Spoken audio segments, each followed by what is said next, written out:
Terima kasih Anda masih bersama kami. Mewujudkan perdamaian dan keharmonisan antar masyarakat di pedesaan, Kejaksaan Negeri Nganjuk melaunching Rumah Restoratif Justice di kantor Balai Desa di Kabupaten Nganjuk. Di Rumah Restoratif Justice ini akan menyelesaikan setiap perkara pidana di luar jalur hukum yang terjadi di tingkat desa.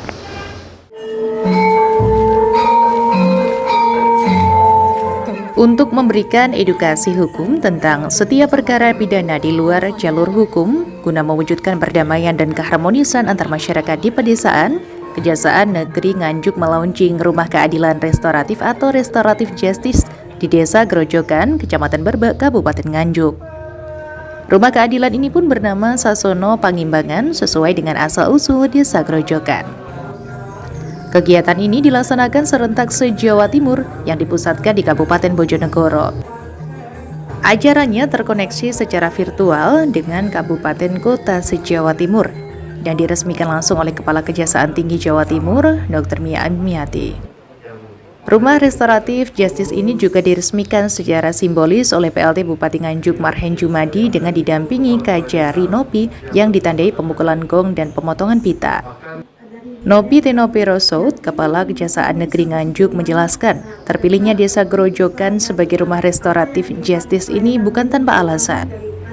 Sebab ada sejarah istimewa dari Desa Grojogan yang bersinggungan dengan adanya situs kuburan kuno yang diberi nama Eyang Jekso.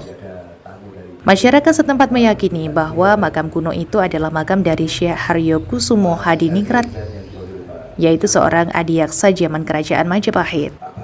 Pihaknya mengungkapkan bahwa pelaksanaan Rumah Restoratif Justice merupakan bukti keseriusan Kejaksaan Negeri Nganjuk dalam menjalankan salah satu fokus pembangunan hukum di Indonesia.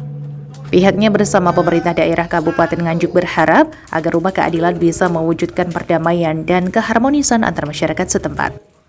Pangimbangan ini sebenarnya syarat dengan makna. Sasono adalah suatu tempat, suatu rumah. Kemudian pangimbangan artinya keseimbangan.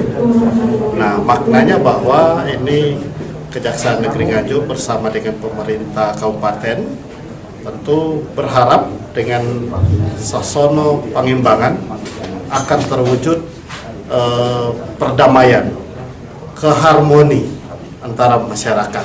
Jadi ketika ada masalah, permasalahan hukum bisa dicarikan jalan keluarnya, diseimbangkan antara pelaku dan korban, gitu kira-kira itu dari Restoratif Justice sebenarnya. Sementara itu, PLT Bupati Nganjuk Marhen Jumadi mengapresiasi program yang kini dilaksanakan Kejari Nganjuk di wilayah kerjanya. Meskipun kini masih pada satu tempat, pihaknya berharap Rumah Restoratif Justice ini bisa didirikan di beberapa tempat lainnya. Pak Kajari berkaitan dengan launching rumah RC ini ya. Ini menurut saya dan masyarakat Nganjuk sangat bersyukur. Karena apa? Kita kepingin masyarakat Nganjuk ini kondusif, aman, tentram. Maka dengan adanya RC ini, Rumah Restorasi Justice ini ya menguntungkan sekali. Karena apa? Jangan sampai permasalahan-permasalahan kecil naik sampai ke tingkat hukum yang lebih tinggi, menjadi Polres, jadi kejaksaan dan seterusnya. Maka kearifan lokal atau local wisdom ini yang kita mulai juga dukung penuh program dari Pak Kajari tadi. Tadi baru satu yang kita kasih SK, kemudian nanti targetnya setiap kecamatan harus ada. Syukur-syukur nanti setiap desa itu juga punya balai desa yang difungsikan untuk RC itu. Peresmian Rumah Restoratif Justice ini pun juga dihadiri langsung oleh Ketua DPRD Nganjuk Tatit Heru Cahyono dan Kapolres Nganjuk AKBP Boy Jackson Situmorang. Hadir pula Kepala BNNK Nganjuk Babang Sugiarto, perwakilan Kodim 0810 Nganjuk, Rutan Nganjuk, Pengadilan Negeri Nganjuk, Camat dan sejumlah kepala desa di Kabupaten Nganjuk. Dari Nganjuk, Sofian Hanafi melaporkan. Kejaksaan perlu biaya tanpa biaya